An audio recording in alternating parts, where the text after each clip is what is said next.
Hello! This thing here behind me is a Nether Wart farm that I kind of improvised in my Let's Play series, but it turned out pretty good, so I have taken this design here and I have slightly updated it so that it's cheaper to build, but as efficient as this one is. And I'd like to share the new design with you, because I think it's actually a pretty competitive, good Nether Wart farm that should be relatively simple to build and should be quite reliable. So let's go to the creative world. That will of course be in a world download in the description, and let's talk through how it's supposed to work. And this is it, right here, a simplified version. I didn't really show off the one in the Let's Play world that carefully, but if you looked carefully, you could see that there were pistons with slime and redstone blocks. And also, if you've seen it on in my Let's Play series or during live streams, you've seen how I've been modifying it and fixing it up. And this is a version that is slightly simpler because it uses target blocks here instead of lots of pistons and slime and blocks of redstone. Let's just look at how it's supposed to work. So right here we have a minecart, right? We will be sitting in this minecart. I have to be in survival. My offhand has Nether Wart in it. So it should be probably start with a stack because it's safer that way. And in your main hand you have any tool. I have a hoe, but you can use pretty much any tool. Don't use a pickaxe because that would probably break the blocks.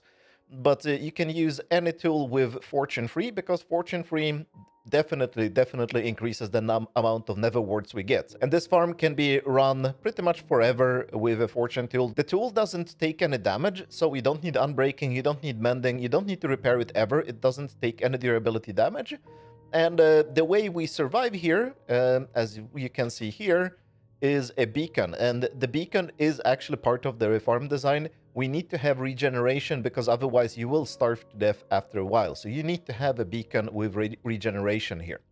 So you get into this thing, be in survival, and the way you use it is there is a lever on the other side of this block. You can kind of see that there is a bounding box that you see of the lever, and if you flick it, the minecart will start running, and that is the perfect angle for us to be able to break the Nether Warts and also plant new ones. So the way you use the farm is that you must have an auto clicker.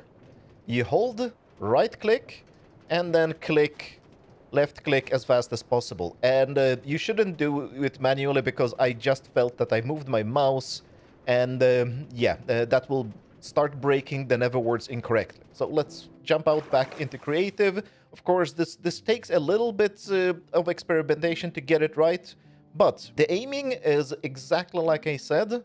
You need to aim at the bottom of this lever. When you're sitting in the minecart and you look up, you can just barely see the bounding box of the lever, and that is the perfect angle to start the farm.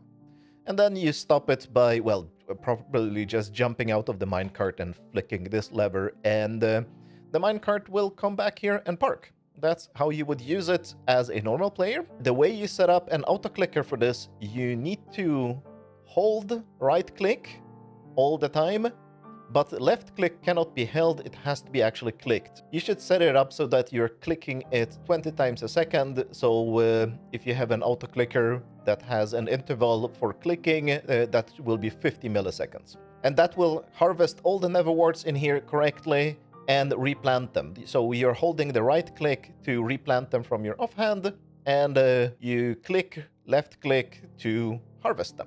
And the reason this works is that if we look at the Nether Warts here, this is one that isn't fully mature yet. So if we look with mini HUD here, it says age 2. And if you're at the right angle, you're not touching it here. But if I move over to this one, at this angle here, this says age 3, and we can actually target it. And if I move here, that's the age 2 one, and I cannot target it. That's the basic principle of how most Nether Wart farms work. And just to repeat, the way you aim correctly is by just getting the bounding box of that lever. So the lever is this one here. That's basically it, how you would use it. There is a second option, and I know that a lot of people, especially people who are watching my videos, do, and is to use carpet bots. So the way you set up the carpet bots is first yourself, just go into the minecart and aim so that you are aiming perfectly there at the bottom of the lever. And then you do player, in my case myself, look at, and tab complete. And write down the numbers that you get there. So in my case, it's 133.37, 72.25 minus 36.51. It will be, of course, completely different in your world because that's the coordinates of the actual pixel you are looking at. Just write it down, spawn in your bot somewhere else that isn't in the farm. So I will spawn my bot here. I need to empty the pockets of my bot, which we can do with player board cam, drop stack all, just to make sure that the pockets are empty. This takes a little bit to set up, but it's necessary to do this correctly. Now give the bot some Nether Wart. Put the Nether Wart into the offhand. Borcam is the name of my bot. You will probably use a different bot, but you do player, whatever the name of your bot is, swap hands. Then you take your tool, give it to the bot. Now the bot has the tool in the main hand and the Nether Warts in the offhand. And just so that the bot doesn't fill its inventory with Nether Wart, it's not a critical problem, but it definitely helps if the bot doesn't have the Nether Wart completely filling its inventory. Just give it a bunch of tools. Shovels are probably the best idea because they're the cheapest to craft. Just give it shovels until it stops picking them up. Like that. And now the bot can no longer pick up any more tools, so let's clean that up. Let's get rid of the bot. Player or cam kill. Then you spawn in the bot next to the minecart. I have to make sure that the bot is in survival.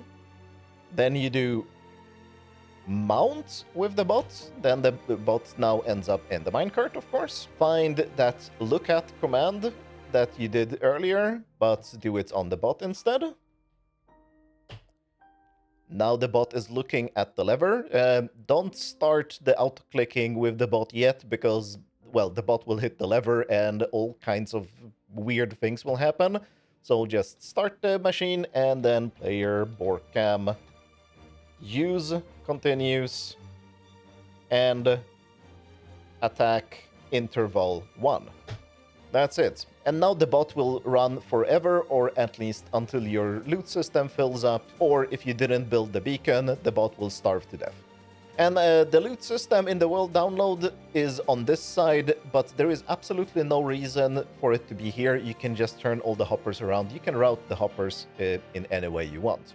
So the way this works is that rather than, like I've seen other designs, especially in Mango, did a very similar thing to this. This is very much inspired by his design, but I think he was running a hopper minecart behind the bots, and that was somehow picking up most of the stuff. I'm not exactly sure how his system was working.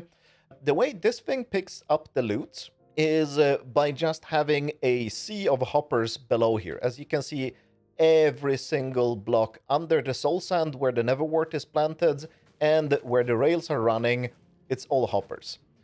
Most of the Nether Wart will get picked up by the hoppers under the soul sand, but sometimes things spill outside, so we have the hoppers on the sides as well. And the glass walls serve two purposes. They keep some of the loot in, but like we don't have glass walls here because this is not necessary. The hoppers can actually deal with everything here. But there is also another thing that is important here. Your bot will get shot. Even if you have your area spawn-proof, you can get a pillager patrol. Don't ask me how I know this. Yeah, that happened, actually. 2 pillager patrols killed my bot. Anyway, the hoppers are picking everything up. The way we are actually replenishing the offhand of the bot, you can see here. When this minecart arrives here, it will run over that detector rail, which powers this pulse extender, which sends a signal in here that powers those target blocks, which lock the hoppers. Which means that the hoppers under the soul sand will not be picking up the loot for a while, and that is enough for the bot to replenish its offhand. This setup here, which will be in the world download, has 16 rows of 16 plants each. But you can pretty much extend this to 64 rows without too much trouble. After that, the hoppers will not really keep up, so you probably need to do something smarter about how the hoppers are routed. Right now, all the hoppers are just pointing in this direction here until this row, and then everything goes into here, and here you would connect your loot system. But of course, you can make all the hoppers point in this direction and have the loot system here. Or if you build this insanely large, which should be possible, you can probably split it in half and have multiple loot systems, or however you want. The choice is up to you. The rates for this farm are, at this size, I'm getting slightly over 1500 Nether Warts per hour, and that translates to slightly below 6 Nether Warts per plant per hour. This is with fortune free, of course. So you can multiply this by 6, and you will still keep up at hopper speed. After making this 6 times bigger, you probably need to change it somehow. But it should be relatively obvious how to add more modules. Just repeat the exact same pattern over and over again, and just reroute this rail. The roof is here.